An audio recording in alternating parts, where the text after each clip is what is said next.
व्यवस्थित तौर से भजन गाया जाए तो अच्छा है। बाकी अब जैसे भगवान को बताते हैं कि अमल का व्यापारी, तो भगवान तो व्यापार करने जा नहीं रहे। भजनों में तारीफ भी करनी हो तो इसमें अपने ठाकुर जी के वर्णन करो, जिसमें मुरली बजाते हुए कोई श्रृंगार की, मगर ऐसे भजन मत गाओ जिससे लोगों की भावना को ठेस पहुंचे। मनोरंजन के रूप में नहीं ले सकते इसको। भजन को भजन के हिसाब से लो, जिसमें लोगों की आस्था जुड़े। जय श्री कृष्णा। मैं आज चित्तौड़ के मंडफिया में सांवलिया सेठ के मंदिर में आया हूं और ख़ास तौर से पिछले कुछ दिनों से एक भजन सोशल मीडिया पर काफ़ी वायरल हो रहा है, उसको लेकर प्रतिक्रियाएं भी हो रही हैं, आम जन विरोध भी कर रहे हैं। ख़ास तौर से उसमें सांवलिया सेठ को अमल का व्यापारी बताया है, कोई बता रहा है कि कमीशन निकलता है, कमीशन खोरी के आरोप ठाकुर जी के ऊपर लगाए गए हैं। इस तरह को लेकर आरोप प्रत्यारोप के बीच रेलमगरा थाना और मंडपिया थाने में 2 मुकदमे दर्ज हो चुके हैं। उधर पुलिस अपनी कार्रवाई कर रही है, लेकिन इस पूरे मामले को लेकर हमने सोचा कि वहाँ मंदिर में जाएं, मंदिर मंडल के पुजारीगण क्या सोचते हैं, वहाँ के लोग क्या सोचते हैं, मंदिर मंडल के सदस्य क्या सोचते हैं, वह भी जानें। और उसी के सिलसिले में अभी हमारे साथ में एक पुजारीगण हैं, उनसे जानते हैं कि आखिर वो इस पूरे मामले को लेकर क्या कुछ सोचते हैं। आपका शुभ नाम? संजय वैष्णव। संजय जी, ये जो खास तौर से सोशल मीडिया पे जो चल रहा है या ऐसे भजन गाए जा रहे हैं, उनको आप कैसे देखते हैं? तो अगर व्यवस्थित तौर से भजन गाया जाए तो अच्छा है। बाकी अब जैसे भगवान को बताते हैं कि अमल का व्यापारी, तो भगवान तो व्यापार करने जा नहीं रहे। और मेन चीज़ ये है कि आप अपने ज़रिए से चाहे जैसे सोच रहे हो तो वो तो भगवान ही रहेंगे। अब ऐसे 2 नंबर के काम करने वालों के लिए भगवान कोई बढ़ावा, सेठ जी तो व्यापार में बरकत देते हैं।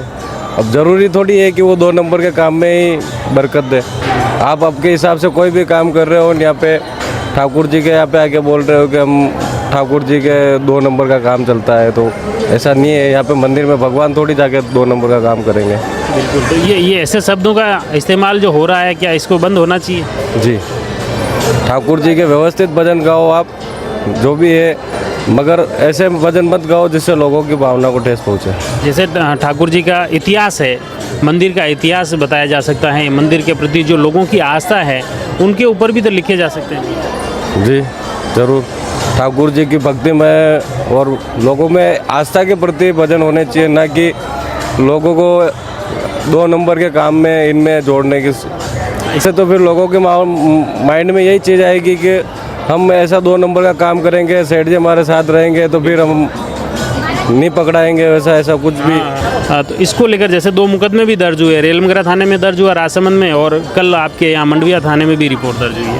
जी, इसमें आप आपके हिसाब से कार्रवाई कर सकते हैं। उसमें सबसे मेन चीज़ है ठाकुर जी का, कोई भी हो, वही कोई भी सिंगर हो, आप भजन गाओ, व्यवस्थित तौर से गाओ। जो भी लिखने वाला है वो कृपया अपनी राइटिंग को ऐसी लोगों की भावना को ठेस नहीं पहुँचा। मेरे जैसे कुछ सवाल उठे, कुछ लोगों ने ये भी सुझाव दिया कि जो भी भजन लिखता है सांवलिया सेठ या जो भी धार्मिक स्थल के प्रति, तो उसको संबंधित मंदिर मंडल या प्रशासन उनकी अनुमति पढ़ने के बाद दे कि ये शब्दों का इस्तेमाल होना चाहिए, नहीं होना चाहिए। जी, जो ऐसा भी कोई ऐसा हो सकता है। अगर कोई भी भजन लिखता है तो वो पहले उसमें कोई कमी हो तो फिर। आपका शुभ नाम? विशाल महाराज, जय समेट की।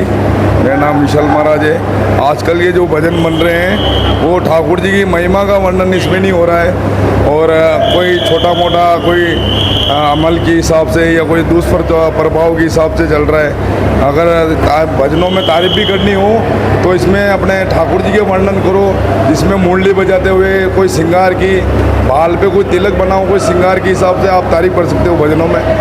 अफीम का मामला अलग है, थोड़ा डिपार्टमेंट भी उसका अलग है, तो कृपया करके लोगों पे हीन भावना पहुंचती है। ये इसमें ये कहना चाहते हैं कि देखो, भावना है लोगों की, जिस प्रकार चांदी से भी निर्मित आभूषण या अफीम के डोरे चढ़ाते हैं, वो अलग भावना उनकी, मगर अफीम का ये अपने 2 नंबर में आता है, तो इसका प्रचार करना दुष्प्रभाव माना जाता है इसमें। जी, तो नहीं कैसी थी वो ठाकुर जी का, तो देखोगे इसमें विशेष ही है इसमें। और साथ में लेडीज़, अगर वो ठाकुर जी साथ में कोई लीला का वर्णन करे तो ठीक है, बाकी उसके साथ में वो सम्मिलित नहीं हो सकता। आप कैसे देखते हैं, जैसे इस तरह का अगर भजन हो तो उन भजनों में जो शब्द इस्तेमाल हो रहे हैं, कहीं ना कहीं अगर मंदिर मंडल उनको देखे उसके बाद कोई अनुमति का सिस्टम लागू हो रहा हो? होना चाहिए, मंदिर मंडल की तरफ से सिस्टम लागू होना चाहिए। बहुत सारे भजन है, पुराने भजन आप सुनो, जैसे अभी रतन जी राव ने भी गाया तुम्हारी टूटी जपरिया, ऐसे भजन गाओ जिससे लोगों की आस्था जुड़े भगवान से, ना कि हीन भावना पहुँचे।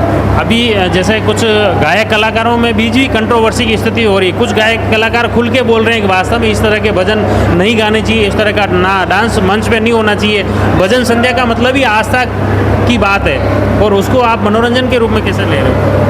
देखो, इसमें मनोरंजन के रूप में नहीं ले सकते इसको, भजन को भजन के हिसाब से लो, जिसमें लोगों की आस्था जुड़े, लोगों से कोई भी ठाकुर जी के प्रति अट्रैक्शन हो, ठाकुर जी से मंडपिया गांव में जुड़े लोग, ऐसे भजन बनाओ। और ऐसी उसमें देखो नृत्य के साथ में, लेडीज़ के साथ में, वो नृत्य अलग बात है, मगर ठाकुर जी के आस्था के हिसाब से, उनके नाम के हिसाब से उनकी छवि का खंडन ना करे कृपया करके। बिल्कुल, वो तो धन्यवाद। ये जैसा आपने देखा कि किस तरह से जहाँ आस्था और विश्वास की बात होती है आम जन की, और ठाकुर जी के मान सम्मान की बात होती है, वहाँ इन शब्दों को लेकर जो लिखने वाले और गाने वाले दोनों की सोचने समझने की ज़रूरत है।